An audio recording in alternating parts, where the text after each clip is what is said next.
కుంభస్థలాన్ని కొట్టాలనుకున్నారు. విపక్ష పార్టీ అగ్రనేతను ఇరుకున పెట్టాలనుకున్నారు. రాష్ట్రమంతా ప్లాన్ వర్కౌట్ అయినా అక్కడ మాత్రం గులాబీ పార్టీ కంచుకోటను బద్దలు కొట్టలేకపోయింది కాంగ్రెస్.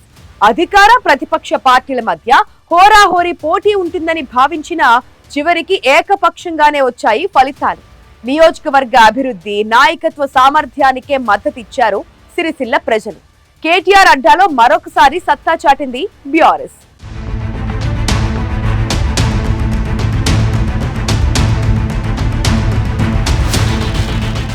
సిరిసిల్ల మున్సిపాలిటీలో బీఆర్ఎస్ మరోసారి తిరుగులేని ఆధిక్యాన్ని చాటుకుంది. మొత్తం 39 వార్డులకు గాను బీఆర్ఎస్ 27 స్థానాలు కైవసం చేసుకుని తిరుగులేని మెజారిటీతో మున్సిపాలిటీపై మళ్లీ గులాబీ జెండా ఎగరేసింది.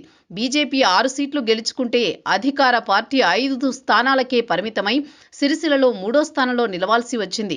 ఈ ఫలితాలతో సిరిసిల్ల మున్సిపాలిటీలో బీఆర్ఎస్ హ్యాట్రిక్ కొట్టినట్లయింది. ఈ విజయం కేవలం అంకెలకు పరిమితం కాకుండా రాబోయే రోజుల్లో కేటీఆర్ తన రాజకీయ ప్రస్థానాన్ని మరింత సుస్థిరం చేసుకునేందుకు ఒక బలమైన పునాదిగా మారింది. ముఖ్యంగా స్థానిక సంస్థలపై పట్టు సాధించడం ద్వారా గ్రామీణ, పట్టణ ఓటర్లను అనుసంధానించే నెట్వర్క్ను ఆయన మరింత బలోపేతం చేసుకునే అవకాశం ఉంది. తెలంగాణ రాష్ట్రం సాకారమైనప్పటి నుంచి జరిగిన 3 మున్సిపల్ ఎన్నికల్లోనూ సిరిసిల్లలో గులాబీ జెండా రెపరెపలాడింది. బీఆర్ఎస్ నుంచి జిందం కళా చక్రపాణి మున్సిపల్ చైర్మన్గా, దార్ల సందీప్ వైస్ చైర్మన్గా బాధ్యతలు చేపట్టారు.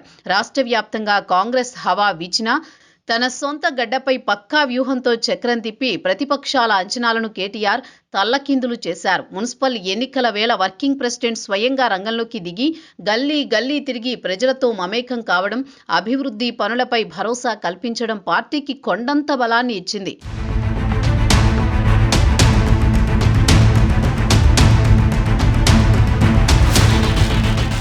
మున్సిపల్ ఎన్నికల్లో గెలుపుతో కేటీఆర్ రాబోయే కాలంలో సిరిసిల్లను తన రాజకీయ ప్రయోగశాలగా మార్చుకోబోతున్నారు. ప్రతి వార్డులోనూ అభివృద్ధి పనుల పర్యవేక్షణకు ప్రత్యేక విభాగాలు ఏర్పాటుతో తన పట్టు కొనసాగించేలా కార్యాచరణ రూపొందిస్తున్నారు.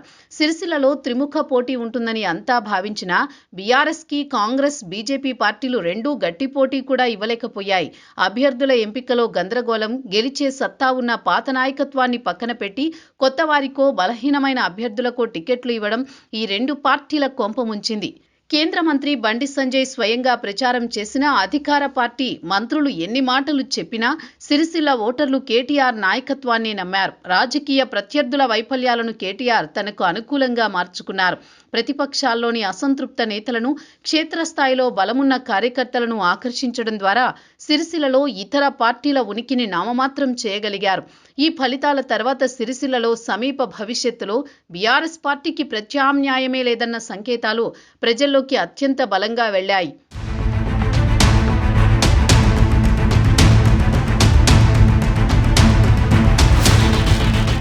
కేటీఆర్ని ఎంత కట్టడి చేయాలనుకున్నా సిరిసిల్లలో అధికార కాంగ్రెస్ పార్టీ పరిస్థితి ప్రశ్నార్థకంగా మారింది. రాష్ట్ర వ్యాప్తంగా అధికారంలో ఉండి కూడా సిరిసిల్ల మున్సిపాలిటీలో 3వ స్థానానికి పరిమితం కావడంతో కాంగ్రెస్ పార్టీలో తీవ్ర అంతర్మదనం మొదలైంది. కేవలం 5 సీట్లకే పరిమితం కావడం హస్తం పార్టీలో నైరాశ్యాన్ని నింపింది.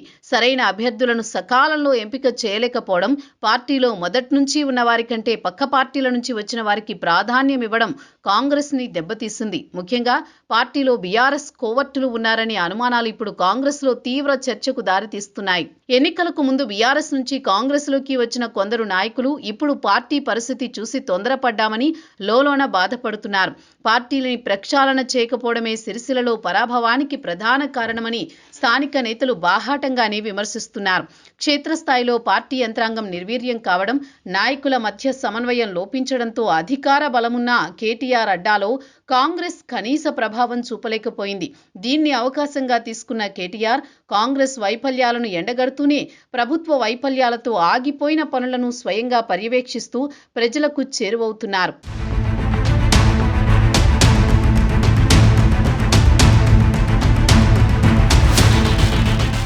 బీజేపీలో కూడా గ్రూపు తగాదాలు పతాక స్థాయికి చేరడం ఆ పార్టీ ఓటమికి మరో ప్రధాన కారణమైంది. పట్టున్న చోట కూడా అభ్యర్థులు దొరక్క అప్పటికప్పుడు కొందరిని బరిలోకి దించాల్సి వచ్చింది. క్షేత్రస్థాయిలో బలమున్న వారిని పక్కన పెట్టడం కమలం పార్టీలో వివాదాస్పదమైంది. సిరిసిల్ల 10వ వార్డు మాజీ కౌన్సిలర్ బొల్గం నాగరాజుకు బీజేపీ టికెట్ నిరాకరించడంతో ఆయన పార్టీకి రాజీనామా చేసి స్వతంత్ర అభ్యర్థిగా మంచి మెజారిటీతో విజయం సాధించారు. విచిత్రమేమిటంటే ఆ వార్డులో బీజేపీ అభ్యర్థిగా ఉన్న వ్యక్తి కూడా నాగరాజుకే మద్దతు పలికారని పార్టీ వర్గాల్లో చర్చ సాగుతోంది.